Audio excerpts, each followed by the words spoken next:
ሆነው ነው አባቴ? ካርድ ጠፍቶብኝ ነው። ቆይ እኔ ላሳልፍ። እንደዛ በኩል ነው አባቴ። አሜን። ብሩክኝ ካርድ ስጥሽ። አሜን።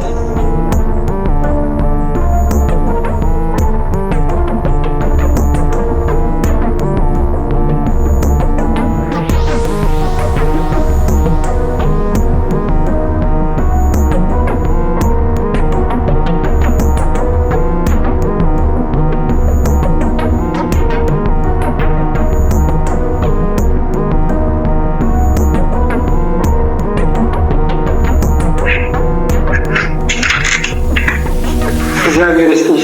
ተባረኪ። አሜን አባ። ካርድ ስጥሽ። አሜን። በጣም ካርድ ስጥሽ።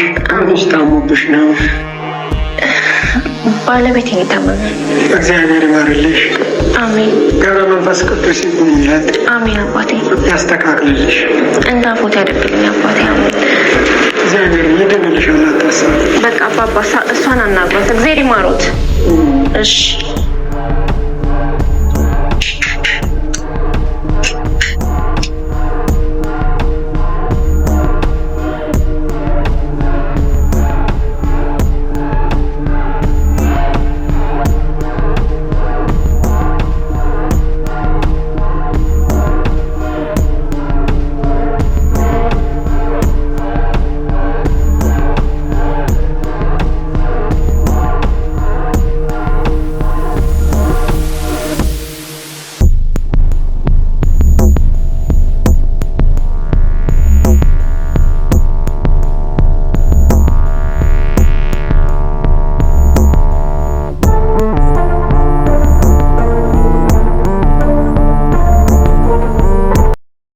ሰላም ክቡራትና ክቡራት ውድ የቻናላችን ተከታታዮች እንደምንቆያችሁልን የዛሬውን የምሳሌን ክፍል እንዴት ተመለከታችሁት? ቆንጆ አሪፍ ምርጥና ሳቢ እንደነበረ አንጠራጠርም። ውድ ቤተሰቦቼ እስቲ የማህሌት ተንኮል እጅግ ያስጠላችሁን የሰለቻችሁ ይህንን ቪዲዮ ላይክ አድርጉ። እንግዲህ ብሩክ ባለቀ ሰዓት በትራስ ታፍኗል እና ክቡራትና ክቡራት ቤተሰቦቼ የእውነት አንድ ሰው መጥቶ የሚያድነው ይመስላችኋል? ቅድስት ቶሎ ብላ የምትመለስ ይመስላችኋል?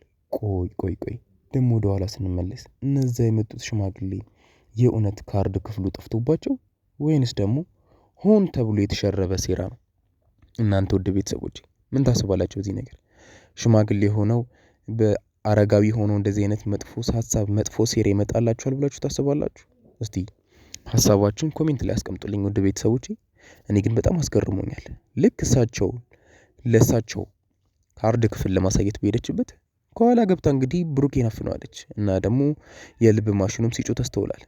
ብዙውን ጊዜ ደግሞ እንደዚህ የሚጮህ የልብ መምታት በሚቆምበት ሰዓት ነው። እናንተስ ክቡራትና ክቡራት ውድ ቤተሰቦቼ ይህ ነገር ምን ይመስላችኋል? መጨረሻውስ ምን ይሆን? ብሩኬ ይሞት ይሆን ወይንስ ደግሞ ሰው ደርሶ ያድነው ይሆን? ምን ታስባላችሁ? ሐሳባችሁን ኮሜንት ላይ አስቀምጡልን ውድ ቤተሰቦቼ። ምሳሌ ክፍል 174 ሲለቀቅ በዚህ በቻናላችን ስለምንለቅላችሁ ይህንን ቻናላችንን ሰብስክራይብ በማድረግ ቤተሰብ መሆናችሁን በፍጹም እንዳትረሱ። እናመሰግናለን። የድራማ መጨረሻ ላይ አንድ ነገር ተፈጥሮ ነበር። እሱም ብሩክ እንግዲህ መጨረሻ ሰዓት ላይ የሆነ ነገር ሆኗል። መድብል እንግዲህ አንድ አይቼው መድኃኒት ልገዛ እወጣለሁ ብሎ ወደ ውስጥ ሊያው ሲገባ የሆነ ነገር ተፈጥሯልና ዶክተሯ እየገፋች አስወጣታቸዋለች። እንግዲህ ውድ ቤተሰቦች እስቲ ምንም እንዳይሆን ብንጸልይለት መልካም ይመስላችሁ። ምክንያቱም የሆነ ነገር ከሆነ ብሎ ትንሽ ድራማው የሚያስጠላ ይመስለኛል። ምክንያቱም ምሳሌ ራሱ ምን ያህል እንዳዘነች ተመልክተናል። ሁሉ ነገር ድብልቅልቅ ያለ ይመስላል። እስቲ ሁላችንም አንድ ላይ ቀጣይ ኮሜንታችን ምን ይሆን? እኔ ግን ብሩክ በእርግጠኝነት ደኖ ወዲያው ወደ ድራማው የሚመለስ ይመስለኛል። ቶሎ የሚነቃም ከሶስቱ በሽታዎቹ ለነጻ ሆኖ ዶክተሮቹን ተአምራዊ ነገር እንደሚፈጠር እርግጠኛ ነኝ። ምክንያቱም ብሩክ በጣም ጠንካራ ነው። እስቲ በእኔ ሐሳብ የምትስማሙ ቤተሰቦች ይህንን ቪዲዮ ላይክ አድርጉ። ምሳሌ ክፍል 173 ሲለቀቅ በዚህ በቻናላችን በኢትዮጵያ ሚዲያ ስለምንለቅላችሁ ይህንን ቻናል ሰብስክራይብ በማድረግ ቤተሰብ መሆናችሁን በፍጹም እንዳትረሱ። እናመሰግናለን።